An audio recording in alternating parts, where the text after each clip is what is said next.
Salam sejahtera dan salam satu Malaysia. Saya mengucapkan kepada rakan-rakan seperjuang saya dan juga kepada pada hari ini.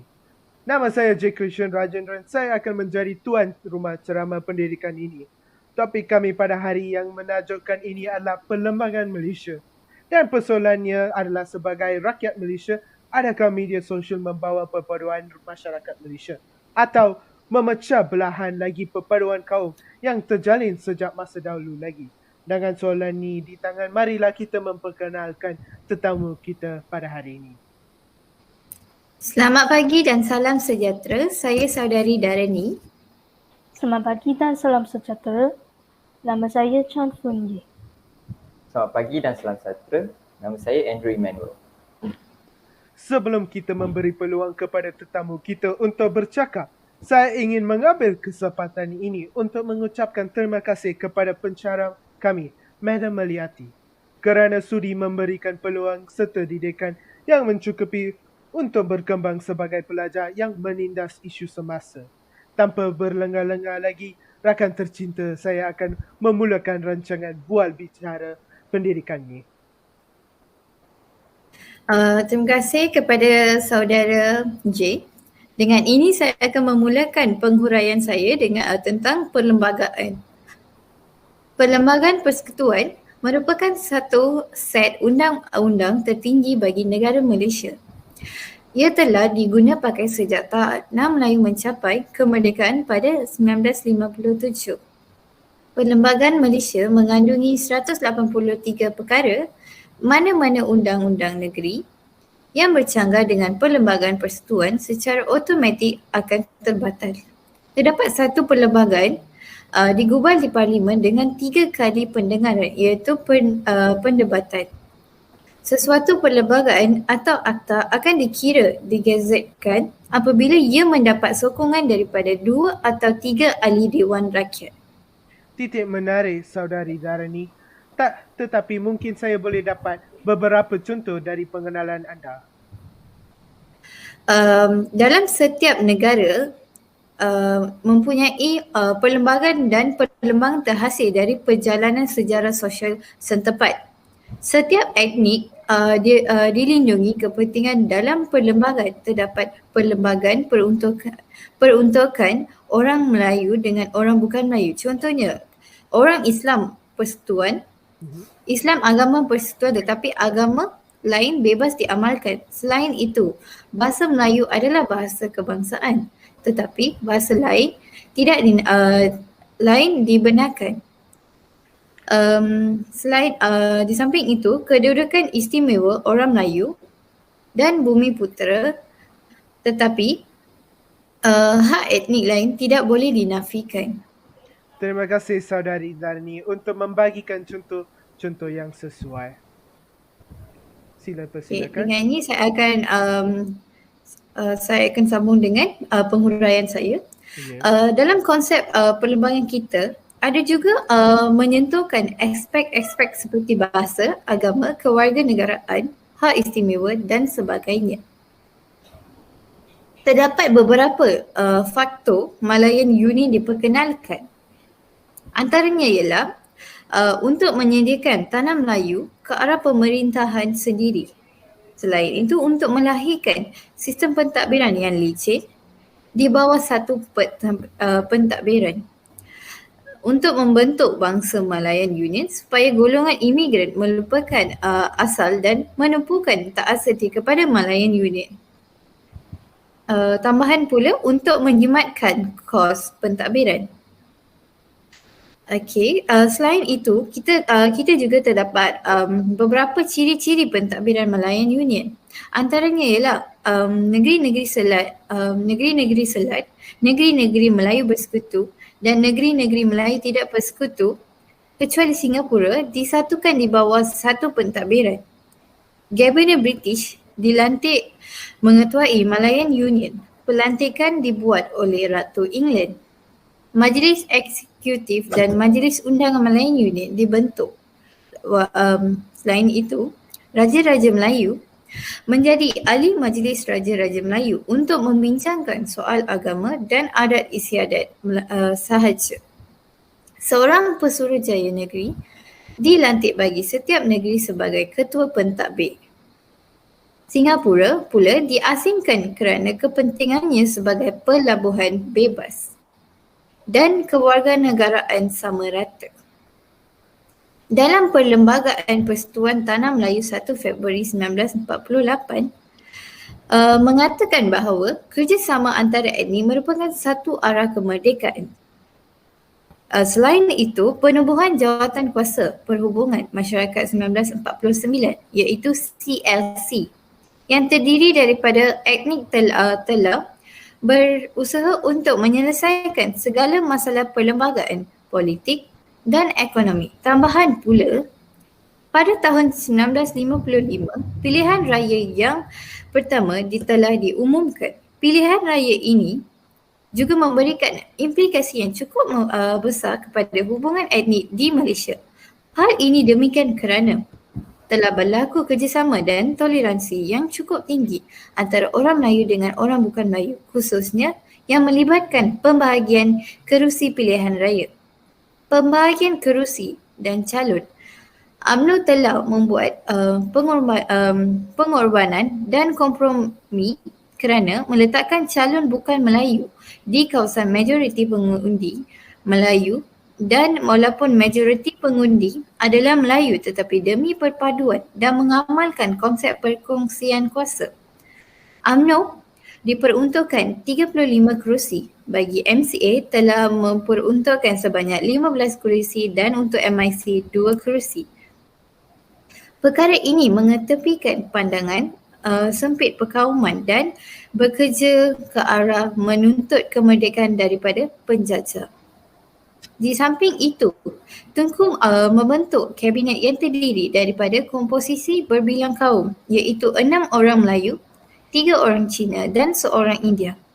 Pemilihan kabinet ini menunjukkan satu kerjasama yang baik dengan pelantikan 3 orang Cina dan seorang India untuk memberikan keseimbangan etnik yang lain diterima dalam majlis legislatif. Di samping itu, terdapat beberapa isu seperti isu kebebasan agama, isu kesamarataan dan isu diskriminasi perlindungan dan sebagainya. Bagi isu kebebasan agama, merujuk perkara 11, perkara 3, perkara 10, perkara 8 dan perkara 12 tertakluk kepada tidak mengganggu ketenteraman awam dan berhak untuk menubuh institusi berkaitan agama masing-masing. Bagi isu kesamarataan, semua orang adalah sama di sisi undang-undang dan tidak dibenarkan sebarang bentuk diskriminasi menurut agama, ras dan lain-lain kecuali dibenarkan oleh perlembagaan. Namun, perubahan politik dan ekonomi menyebabkan setengah etnik ketinggalan dan ini perlu dibantu. Bagi isu diskriminasi perlindungan, melalui diskriminasi perlindungan ini, undang-undang perlindungan dan hak yang istimewa kepada golongan atau etnik di dalam sesebuah negara dan dalam masa yang sama tidak menafikan peluang terhadap kumpulan atau etnik-etnik lain. Etnik yang ketinggalan dalam arus pembangunan negara dapat dibantu dan ditingkatkan taraf hidup mereka agar dapat menyaingi etnik lain yang lebih terkehadapan. Perkara 46 Perlembagaan India menghendaki kerajaan memberikan perlindungan yang istimewa untuk kepentingan pelajaran, ekonomi sesuatu kumpulan yang mundur. Contohnya, keutamaan dalam perkhidmatan tertentu seperti kereta api, pos, kastam dan perkhidmatan telegraf. Tujuannya ialah untuk membetulkan semula ketidakseimbangan politik di sesebuah negara yang rakyatnya bersifat majmuk dan baru merdeka. Diskriminasi perlindungan diberi kepada golongan minoriti supaya kepentingan mereka dapat dipertahankan daripada ditenggelami majoriti. Perlembagaan juga memberi keutamaan kepada kumpulan yang telah merasai dan mencapai keistimewaan itu sebelumnya disebabkan oleh kompromi di antara kaum dan kumpulan tertentu semasa perlembagaan digubal. Oleh itu, kesimpulannya, perlembagaan merupakan tunjang kepada keamanan dan perpaduan kaum di Malaysia. Melalui pembudayaan sikap ini, secara langsung ia dapat menghindarkan negara Malaysia daripada berada dalam keadaan tidak stabil yang boleh merosakkan perpaduan yang sudah sedia terjalin. Akhirnya, kita perlu mengambil iktibar dari pengorbanan yang telah ditunjukkan oleh generasi terdahulu dan menghayati erti sedia berkorban, toleransi dan rela berkongsi kuasa. Terima kasih saudara Darini atas penerangan yang begitu jelas sekali. Dengan itu saya ada dua soalan yang menarik dengan ucapan saudari Darini. Soalan pertama ialah sebagai warga negara Malaysia, bagaimanakah anda dapat mengisi kemerdekaan negara kita? Sebagai warga negara Malaysia, saya dapat mengisi kemerdekaan negara kita dengan berusaha sehingga mencapai kejayaan.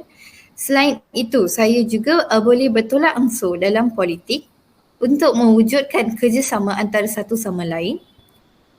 Di samping itu, saya juga, bukan saya sahaja tapi rakyat Malaysia juga perlu menjaga kedaulatan negara dan menjaga nama baik negara. Jawapan yang paling menarik. Selepas tu soalan kedua ialah sebagai warga negara Malaysia, mengapakah kita mesti mengamalkan sikap bertoleransi dalam kehidupan seharian? Sebagai warga negara Malaysia, kita mesti mengamalkan sikap bertoleransi dalam kehidupan seharian untuk menjamin keharmonian hidup, untuk menjamin kestabilan negara. Selain itu, untuk mempercepatkan pembangunan negara dan untuk tidak berlaku pertumpahan darah. Terima kasih saudara Darini untuk menjawabkan soalan saya. Kita beralih kepada soalan seterusnya yang akan saya tujukan kepada saudari Chan Fui. Apakah media sosial dan bagi cara-cara memupuk perpaduan kaum dalam kalangan ini? Terima kasih, Jay. Media sosial merupakan laman jaringan sosial yang menjadi platform untuk orang ramai berhubung dan berkomunikasi antara satu sama lain. Seperti mana kita ketahui, media massa boleh dibahagikan kepada media cetak atau media elektronik. Dalam hal ini, media elektronik khususnya internet dikatakan media massa yang amat penting pada era ini kerana ianya pantas dan menyampaikan maklumat kepada masyarakat. Menurut Mantap Perdana Menteri Datuk Seri Najib dalam Sinar Harian yang bertarikh 27 Februari 2016, beliau berkata bahawa rakyat Malaysia harus menggunakan media massa untuk tujuan yang baik dalam menjalin keharmonian negara selaras dengan prinsip satu Malaysia. Media massa merupakan medium yang digunakan bagi menyampaikan berita atau maklumat kepada rakyat. Dengan itu, saya akan menguraikan cara-cara memupuk perpaduan kaum dalam zaman sekarang. Keluarga boleh memainkan peranan penting dalam memupuk perpaduan kaum. Hal ini kerana ibu bapa boleh mendidik anak-anak agar berbaik-baik dengan kaum lain. Oleh itu, ibu bapa mesti menjadi contoh kepada anak-anak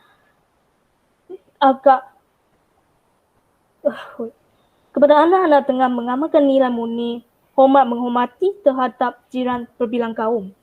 Semasa hari perayaan kaum pula, ibu bapa boleh membawa anak-anak menjarahi rumah jiran tetangga. Selain itu, masyarakat juga boleh memainkan peranan untuk memupuk perpaduan kaum.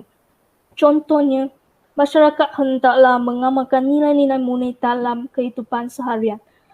Antara nilai-nilai murni yang perlu diamalkan ialah nilai bekerjasama dan bertolak ansur. Di samping itu, pihak sekolah juga boleh memainkan peranan untuk memupuk perpaduan kaum.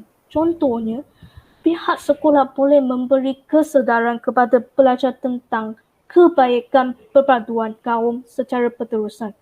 Pihak lain yang boleh memainkan peranan untuk memupuk perpaduan kaum ialah pihak kerajaan.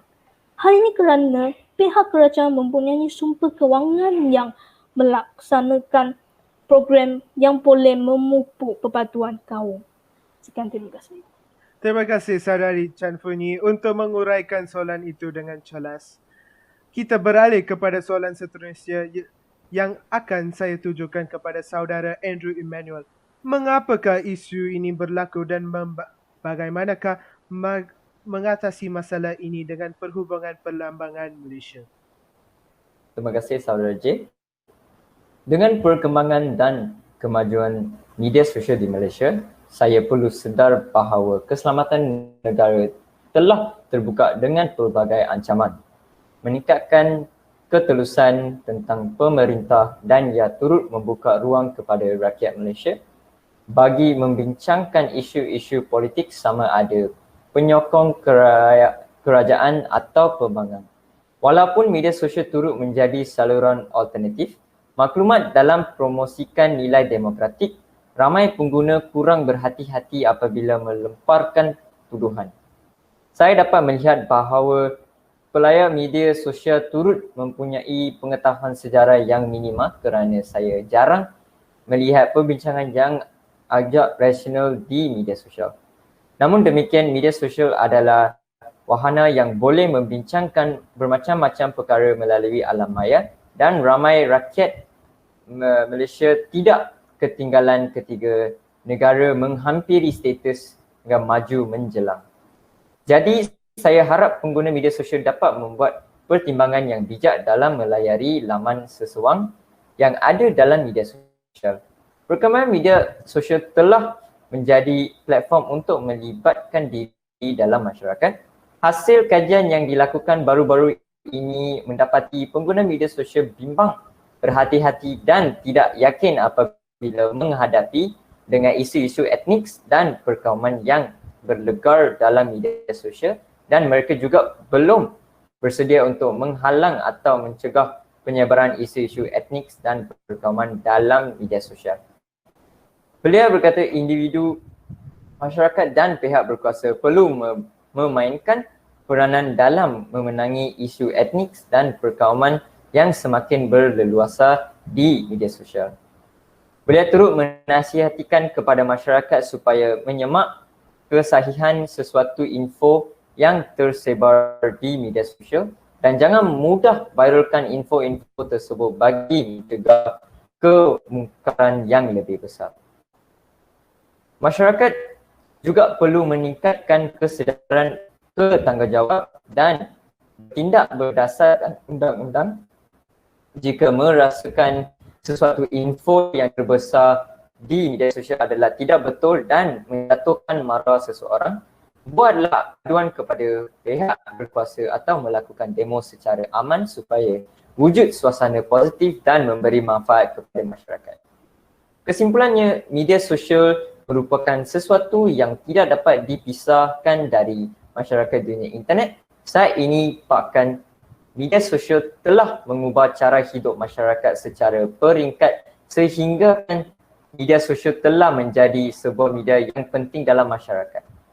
Media sosial dilihat berfungsi sebagai mulut kedua seseorang sehingga menjadi media sosial sebagai wakil diri di alam maya. Kini media sosial amat penting dalam kehidupan seharian masyarakat berbilang kaum. Media sosial juga dilihat memberi kesan yang positif dan negatif dalam beberapa aspek. Antara kesan yang positif yang dapat dilihat adalah dari aspek pendidikan, informasi dan maklumat, hiburan dan merapatkan hubungan melalui media sosial.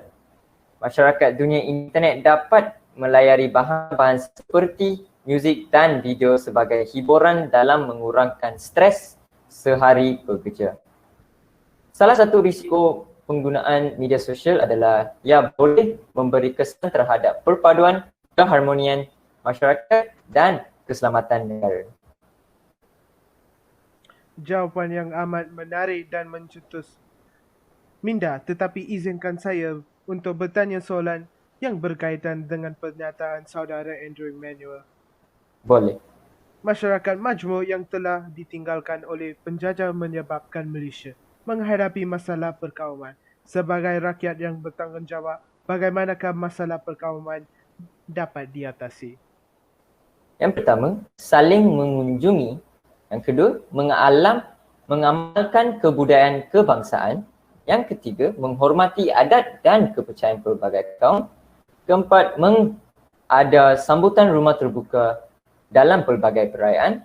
Kelima, sentiasa mengamal sifat bertoleransi. Dan keenam, menganggap negara ini milik bersama. Terima kasih saudara Andrew Manuel. Sila teruskan. Kita juga tahu pengaruh media sosial menjadi ancaman baharu perpaduan masyarakat berbilang kaum di negara ini.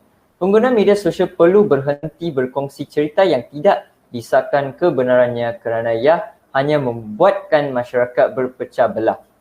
Masyarakat tidak boleh tunduk dan terpengaruh dengan ideologi yang bertujuan menyemai kebincangan dan syak wasangka antara kaum dan budaya di negeri dan negara ini. Kerana keadaan itu hanya mensia-siakan pengorbanan orang yang berjuang untuk kemerdekaan dan kedaulatan negara. Sesungguhnya, kita tidak boleh mengambil mudah perpaduan dan keamanan yang kita kecapai hari ini, yang memerlukan usaha dan keikhlasan semua untuk mengekal perpaduan dan mengukuhkannya. Akhir-akhir ini, kemajuan media sosial sedikit sebanyak mempengaruhi dan menjejaskan perpaduan serta keharmonian di Malaysia. Suka saya menyatakan bahawa kita telah mencapai kejayaan dan mewujudkan keseimbangan dalam membangunkan setiap kawasan di negeri ini. Marilah kita bersama menyumbang kepada negeri, negara dan rantau ini. Walaupun negara berdepan cabaran ekonomi global yang tidak menentu, kerajaan tak berusaha membaiki kehidupan dan mengurangkan impak kos sara hidup yang lebih tinggi. Ia menjadi tanggungjawab kerajaan mengambil berat keperluan dan kepentingan setiap rakyat selain tidak membiar mereka yang mempunyai agenda tersembunyi atau memotifkan politik untuk mengganggu gugat apa yang dikecapai selama ini. Saya bersetuju dengan pendapat saudara Andrew Manuel. Tapi mengapakah perpaduan penting kepada masyarakat di negara kita? Pertama ialah mewujudkan keamanan atau keharmonian. Kedua, menghindar perbalahan atau pergaduhan kaum. Yang ketiga, mewujudkan kestabilan politik. Keempat, memakmurkan ekonomi. Kelima, menanam semangat patriotisme. Yang keenam, bertahankan negara daripada ancaman musuh. Memang cukup berisi pengisian saudara Andrew Manuel sebentar tadi yang turut menandakan berakhirnya sesi kita pada hari ini. Kesimpulannya, perpaduan dan integrasi dalam kalangan rakyat adalah satu perkara penting. Oleh yang demikian, semua rakyat dan kerajaan harus bersama-sama memainkan peranan dalam meningkatkan perpaduan untuk membina sebuah bangsa yang terdiri daripada rakyat yang berbilang kaum, yang hidup bersatu padu serta aman damai. Kerajaan dan pihak-pihak yang bertanggungjawab perlu bijak dalam menentukan halat tuju dan dasar sebuah negara untuk mewujudkan perpaduan di dalam sebuah negara serta integrasional sangat penting bagi membangunkan sebuah negara ke arah global. Tuan Puteri dari kayangan senyuman manis seperti madu berbilang kaum bukan halangan untuk membina bangsa yang maju. Dengan ini sudah tibalah masanya untuk kita berakhiri majlis kita pada hari ini. Yang baik datang dari Tuhan, yang kurang datang dari saya. Mohon maaf sekiranya dapat kekurangan dari segi ideologi atau pertuturan. Sekian, terima kasih.